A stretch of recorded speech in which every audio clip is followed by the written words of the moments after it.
وآلہ وسلم نے ہجرت فرمائی. یہ بڑا دردناک سفر ہے. ابتدائی اسلام سے لے کر 13 برس جو آپ صلی اللہ علیہ وسلم نے گزارے. میں نے یہاں تو بیان اس کو نہیں کیا، لیکن اس کے اندر عجیب عجیب طرز کے قصے ہیں. صحابہ کرام کو آگے سے ایک ہاتھ لگانے کی اجازت نہیں تھی. جو صدیق اکبر سارا سفر ڈرتے رہے، تو کیا صدیق اکبر بزدل تھے؟ کیا نہیں، بزدل نہیں تھے. پورا سفر ڈرتے رہے، اے اللہ کے نبی اب یہ ہوگا، اب یہ ہو گیا، اب یہ ہو گیا. اللہ کے نبی کی طرف سے، اللہ کی طرف سے اجازت نہیں تھی کہ ان کو جوابی کارروائی کر سکے. یعنی کوئی کسی کو ایک مکہ بھی نہیں مار سکتا تھا.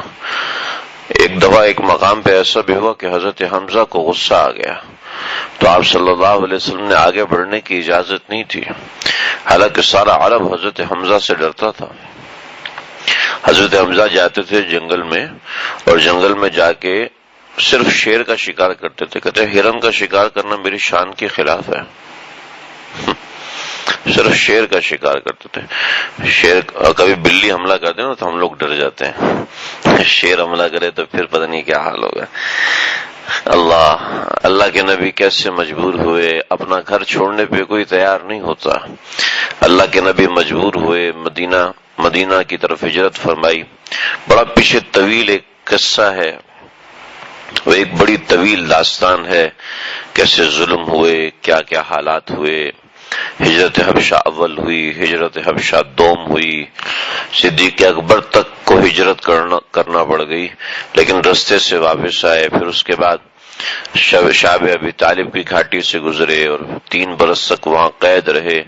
پتے کھائے، چمڑے کو پانی میں بھگو کے چمڑے کو چوسا کہ کچھ شاید سہولت ہو جائے. 3 برس تک کتنا خطرناک ظلم. پھر اس کے بعد حضرت خدیجہ رضی اللہ تعالیٰ کا انتقال ہوا. ابو طالب کا انتقال ہوا، جس سے آپ کو بڑی تکلیف ہوئی. پھر آپ طائف گئے. طائف میں کیا ہوا آپ حضرات جانتے ہیں. پھر واپسی پہ واقع اسرا اور معراج ہوا، بڑی طویل داستان ہے.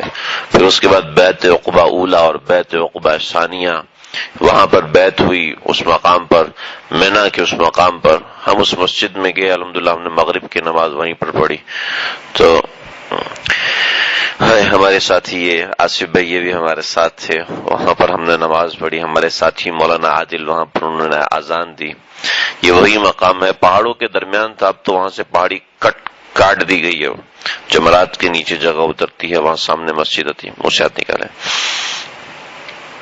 تو آپ صلی اللہ علیہ وسلم سے اہل مدینہ اور اللہ کے نبی ہر بستی، ہر علاقے والوں سے کہتے تھے کیا تم مجھے پناہ دو گے، کیا تم مجھے پناہ دو گے، کیا تم مجھے پناہ دو گے.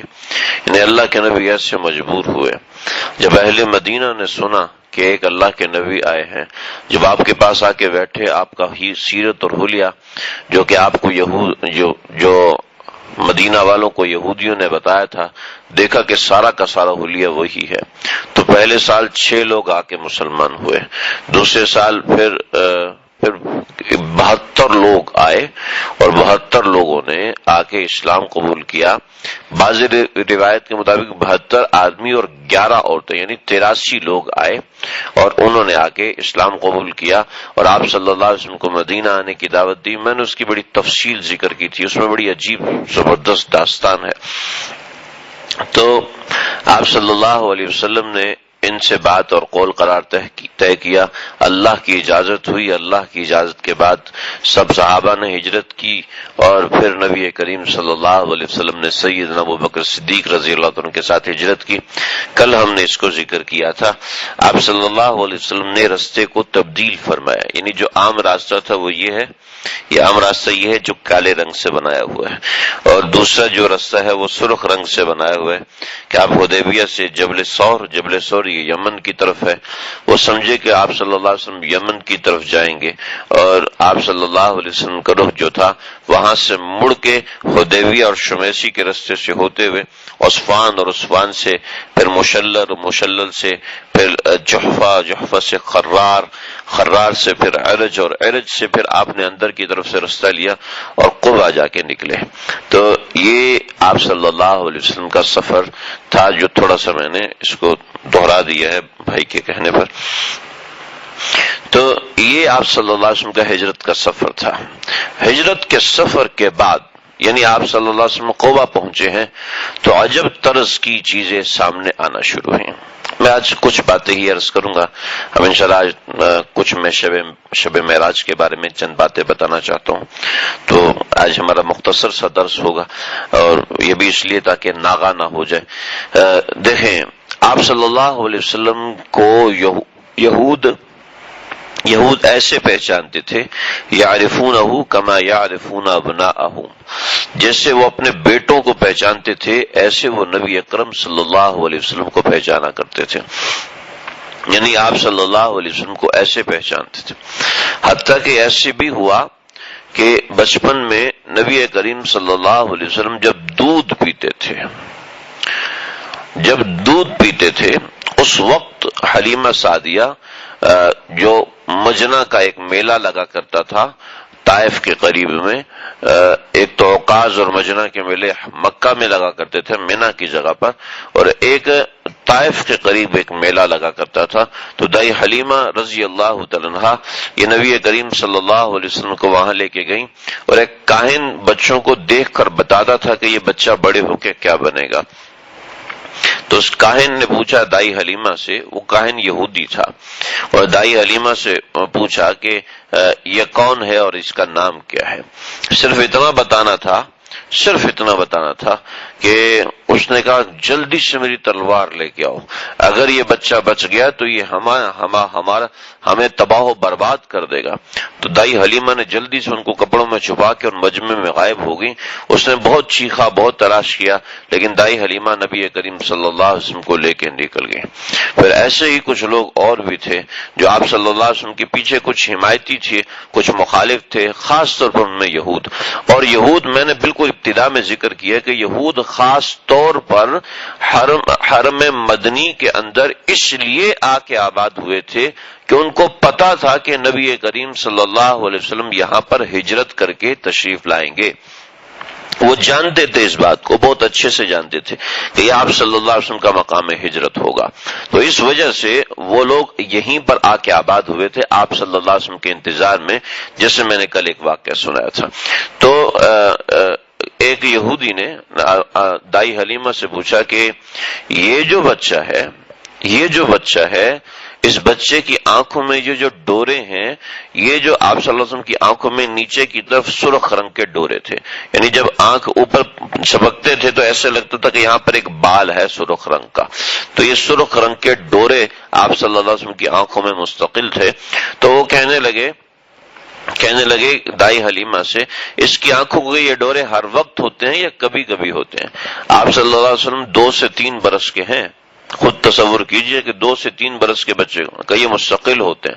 کہ اس بچے کی حفاظت کرنا، یہ بچہ بڑا ہو کے بہت بڑا وقت کا نبی بنے گا اور ایک امت ہوگی، اور یہ اور وہ جو سارے معاملہ پیشن گوئی کی. تو دائی حلیمہ کچھ سمجھ گئی کیونکہ وہ بہت سی چیزیں دیکھ چکی تھی. ایسے ہی ایک یہودی آیا اور اس نے دائی حلیمہ سے کہا کہ اس بیٹے کے والد کہاں ہیں؟ تو انہوں نے کہا ان کے والد تو وہ ہیں. انہوں نے یعنی کہ یہ بتایا کہ اس کے والد ہیں. ان کو کیا ذہن میں تھا کہ سگے والد ہوں. او اچھا، شکر ہے، ہمیں ایک بچے کی تلاش ہے، اس بچے میں ساری صفات وہی ہیں،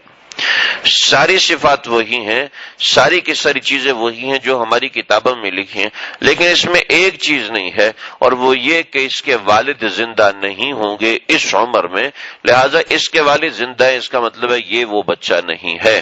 اور اگر اس کے والد زندہ نہ ہوتے اور یہ وہی بچہ ہوتا تو ہم اس کو نعوذ باللہ قتل کر دیتے ہیں. یعنی اتنی پہچان تھی یہود کو.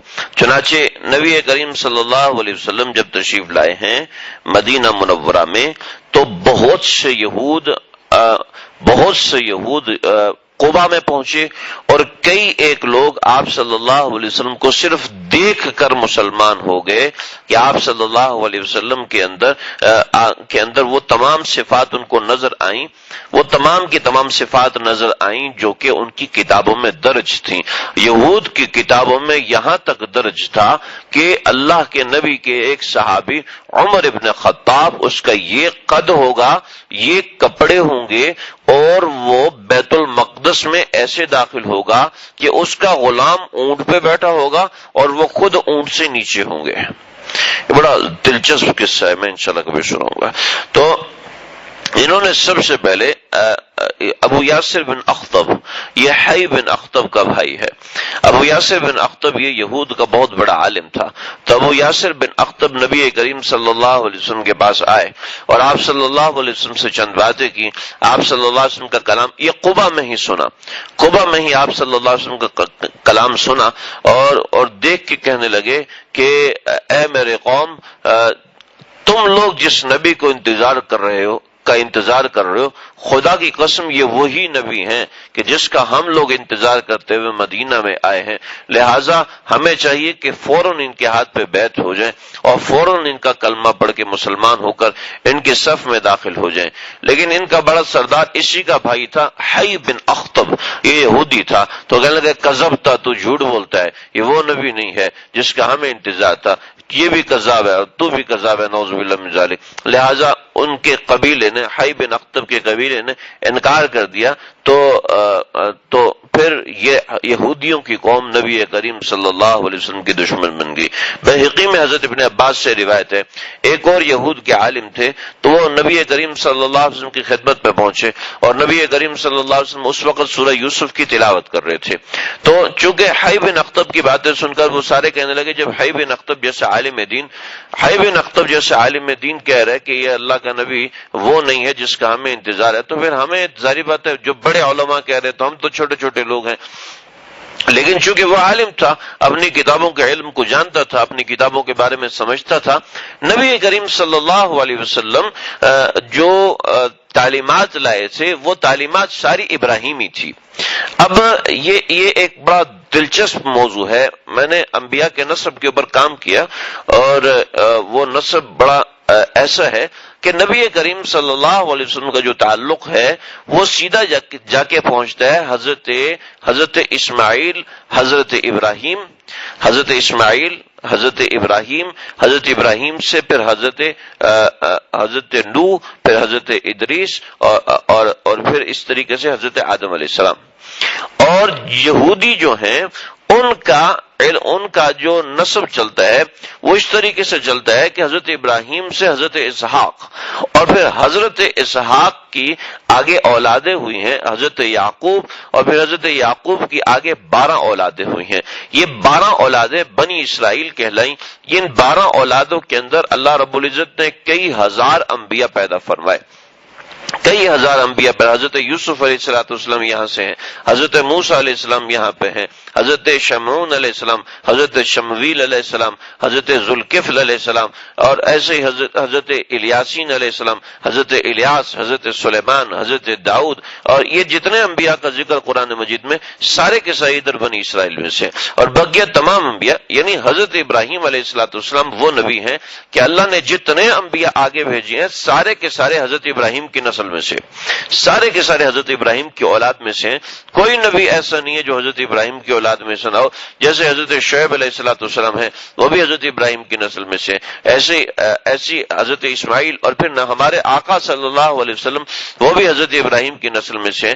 ایسے دیگر تمام انبیاء، حضرت یوسف علیہ السلام دیکھ لیں یا حضرت موسیٰ علیہ السلام، جو بھی ہیں وہ سارے کے سارے حضرت ابراہیم علیہ السلام کی اولادوں میں سے نبی بنے ہیں۔ تو اللہ نے حضرت ابراہیم کے بعد جتنے انبیاء بھیجے وہ سارے کے سارے حضرت ابراہیم کی اولاد میں سے ہیں۔ تو نبی کریم صلی اللہ علیہ وسلم کا واسطہ ان لوگوں سے نہیں ہے، آپ صلی اللہ علیہ وسلم کا واسطہ یعقوب اور اسحاق سے ہے ہی نہیں۔ آپ صلی اللہ علیہ وسلم کا جو واسطہ ہے وہ ابراہیم علیہ السلام سے ہے، عاد سے ہے، سمود سے ہے، اور نوح سے ہے، اور ادریس سے ہے، اور آدم علیہ السلام سے۔ یعنی آپ صلی اللہ علیہ وسلم کا جو واسطہ ہے وہ ان لوگوں سے جا کے ملتا ہے۔ اور یہ جو دوسرے لوگ ہیں یہ مصر اور اردن، ان دوسرے فلسطین اور شام کے علاقوں کی طرف چلے جاتے ہیں۔ نبی کریم صلی اللہ علیہ وسلم نبی کریم صلی اللہ علیہ وسلم جو ہے وہ ان سے کسی طرح کا کوئی تعلق نہیں رکھتے. چنانچہ جب کوئی تعلق نہیں ہے تو پھر ایسے معاملات آگے بڑھتے نہیں ہیں کہ آپ کو ان کا کوئی علم ہو. چنانچہ آپ صلی اللہ علیہ وسلم کا حضرت یوسف کے بارے میں ذکر کرنا یہ ایک بڑی وہ عجیب سی بات ہو جائے گی. یعنی دوسرے کے لیے ایک بڑی حیرت انگیز قسم کی بات ہو کہ آپ صلی اللہ علیہ وسلم ان لوگوں کا ذکر کر رہے ہیں جن لوگوں سے کوئی تعلق ہی نہیں. سمجھ رہے میری بات؟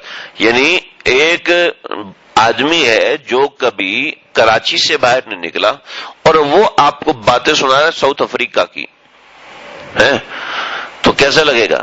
یہ ساؤتھ افریقہ کیسے؟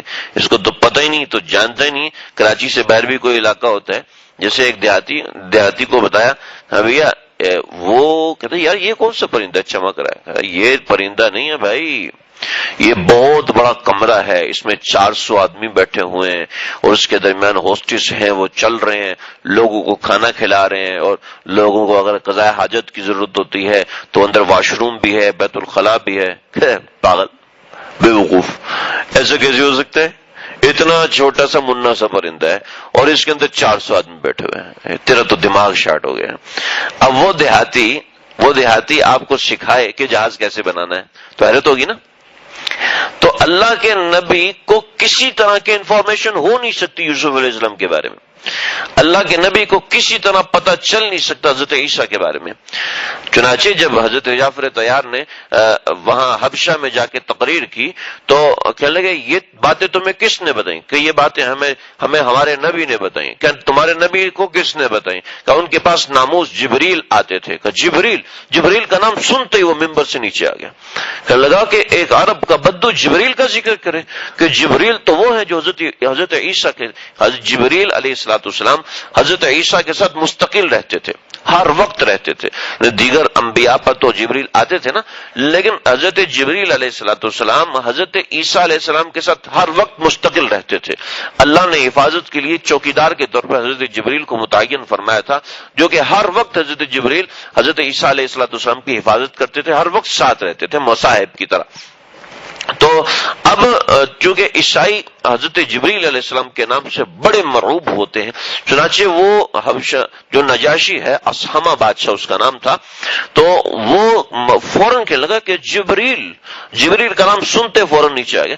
یعنی وہ توقع کر رہے تھے کہ مسلمانوں کا بھی چوٹکی بجا کے واپس کر دینا. کیوں؟ نہ انہوں نے دربار میں آ کے سجدہ کیا مجھے، نہ انہوں نے مجھ سے ملک میں رہنے کی اجازت مانگی، نہ انہوں نے آ کے مجھے کوئی ہدیے دیے، کہ کوئی رابطے والی بات تو کی نہیں. بس ضابطہ ہی ہے کہ آئے اور چپ کر کے انہوں نے شروع کر دیا میرے ملک میں. ہو سکتا ہے جاسوس ہو سکتا ہے کوئی نقصان پہنچانے آیا. اور دوسری طرف جو لوگ تھے وہ تو ہدیے بھی لے کر پرانے دوست ہیں، تجارتی تعلقات ہیں، لہذا وہ کسی کی شکایت لے کے آئیں گے تو فوراً دینا پڑے گا نا.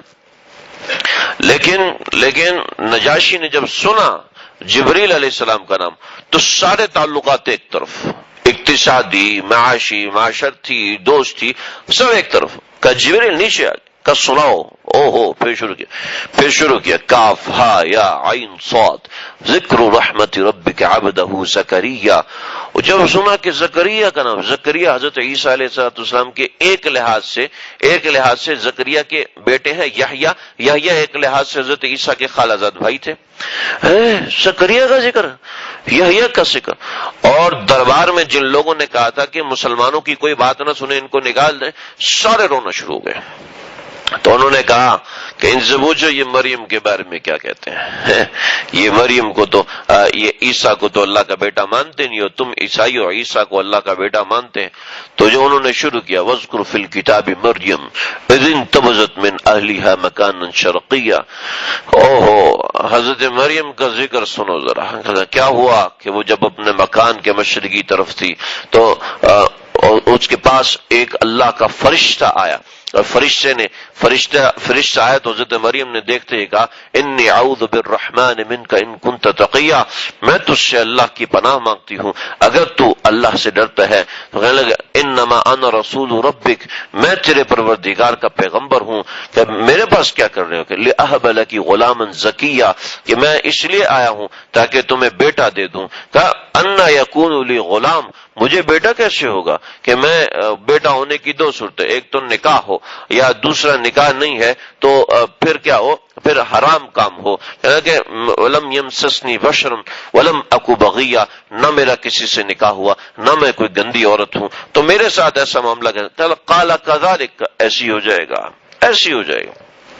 اور پھر انہوں نے پھونک ماری، بعض روایتوں میں گریبان میں پھونک ماری، اور بعض روایتوں میں دور سے ہی پھونک ماری، بعض روایتوں میں کہ آستین میں پھونک ماری۔ جب پھونک ماری تو پھر فانتبذت به مکانا قصیا، اسی وقت حمل ہوا، 9 مہینے کا حمل تیار، پھر فاجاءها المخاض، اور اسی وقت درد ہوا، الى جذع النخلہ، اور وہ ایسے پھر یہ سارے داستان سنائے کہ ساری داستان سن۔ جب پیدا ہوئے تو قال انی عبد اللہ آتانی الکتاب وجعلنی نبیا وجعلنی مبارکا اینما کنت واوصانی بالصلاة والزکاة ما دمت حیا وبرا بوالدتی ولم یجعلنی جبارا شقیا والسلام علی یوم ولدت ویوم اموت ویوم ابعث حیا ذلک عیسی ابن مریم۔ او ہو، ایک طرف تو ایک سیکنڈ میں دھکے مار رہے تھے، اور دوسری طرف نجاشی، نبی کریم صلی اللہ علیہ وسلم نے فرمایا تابعین میں سب سے بڑا تابعی نجاشی ہے،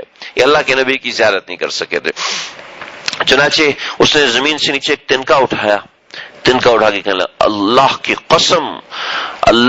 قسم عیسیٰ ابن مریم اتنا تنکا بھی اس سے زیادہ نہیں تھے جتنا اس نے بتایا۔ اللہ اکبر۔ تو یہ ہے کہ ان کی اللہ کے نبی کا حضرت عیسیٰ سے کوئی رابطہ ہی نہیں ہے، حضرت عیسیٰ سے کسی طرح کا کوئی رابطہ نہیں ہے۔ حضرت عیسیٰ ہے بیت المقدس والے، اور اللہ کے نبی کبھی ادھر گئی نہیں، کبھی ادھر جانے کا تصور ہی نہیں، اور اللہ کے نبی باتیں بتاتے حرم کعبہ کی، منی کی، مزدلفہ کی، عرفات کی، آدم علیہ السلام، حضرت ابراہیم علیہ السلام اس سے متعلق تھے، لہٰذا انہی کی باتیں بتاتے تھے۔ اور عیسیٰ ابن مریم یہ اور ہے، یہ ہے ہی سلسلہ ہی اور ہے، حضرت ابراہیم یہ سلسلہ اور ہے۔ چنانچہ جب اس نے سنا حضرت یوسف علیہ السلام، چنانچہ دوزانو ہو کے بیٹھ گیا۔ حضرت یوسف علیہ السلام کا تذکرہ سنتا چونکہ عالم تھا تو وہ سمجھتا تھا کہ ہماری کتاب میں کیا جھوٹ ہے اور کیا سچ ہے، کیا صحیح ہے اور کیا غلط ہے۔ جیسے کوئی ڈاکٹر ہے نا، ڈاکٹر، اس ڈاکٹر کو وہ ڈاکٹر معدے کا ڈاکٹر نہیں ہے، وہ ہے دل کا ڈاکٹر، لیکن اس کے سامنے اگر آپ معدے کی دوائی لے کے آئیں لیکن بالکل ارریلیونٹ ہو، وہ دیکھتے بتا دے گا یار میں معدے کا ڈاکٹر تو نہیں ہوں لیکن یہ دوائی صحیح نہیں ہے، دیکھتے بتائے گا کہ نہیں بتائے گا؟ اگرچہ وہ معدے کا ڈاکٹر نہیں ہے بتائے گا۔ ہاں جی، آپ انگریزی کے ٹیچر نہیں ہیں لیکن انگریزی غلط لکھی تو پتہ تو چل جائے گا نا کہ آپ انگریزی پڑھے ہوئے ہیں، پتہ تو ہے۔ تو ایک عالم ہے، اس کو کتاب سنتے ہی سمجھ میں آ گئی کہ یہ سچی بات ہے، چنانچہ نبی کریم صلی اللہ علیہ وسلم کی خدمت میں حاضر ہوئے اور فوراً اسلام قبول کیا۔ پھر یہاں پہ یہ ان چیزوں سے یہ چھوٹے چھوٹے چند لوگ تھے جنہوں نے اسلام قبول کیا۔ پھر اسی طریقے سے ایک اور تھے میمون بن یامین، یہ بھی یہود کے بہت بڑے عالم تھے، اور انہوں نے بھی آئے اور انہوں نے اسلام قبول کیا، اور اس یہود کے بڑے علماء میں سے۔ لیکن یہود کے جو سب سے بڑے عالم تھے وہ تھے حضرت عبداللہ بن سلام رضی اللہ تعالیٰ عنہ۔ ان کا اصل نام تھا حضرت حسین ہا صاد یا نون، ایک تو حسین سین سے ہوتا ہے، یہ حسین یعنی کہ مضبوط قلعہ، حسین اور ہے اور حسین اور ہے، حسین کا مطلب ہے مضبوط قلعہ۔ تو حضرت حسین یہ ان کا نام تھا، آپ صلی اللہ علیہ وسلم نے ان کا نام تبدیل کر کے عبداللہ بن سلام کر دیا۔ تو یہ آئے اور نبی کریم صلی اللہ علیہ وسلم کا صرف چہرہ دیکھا تو چہرہ دیکھتے ہی کہنے لگے کہ فلما رأیت وجہہ عرفت ان وجہہ لیس بوجہ کذاب، میں نے آپ کا چہرہ دیکھتے ہی پہچان لیا کہ یہ چہرہ کسی جھوٹے کا چہرہ نہیں ہو سکتا، اللہ کے نبی کا چہرہ ہے۔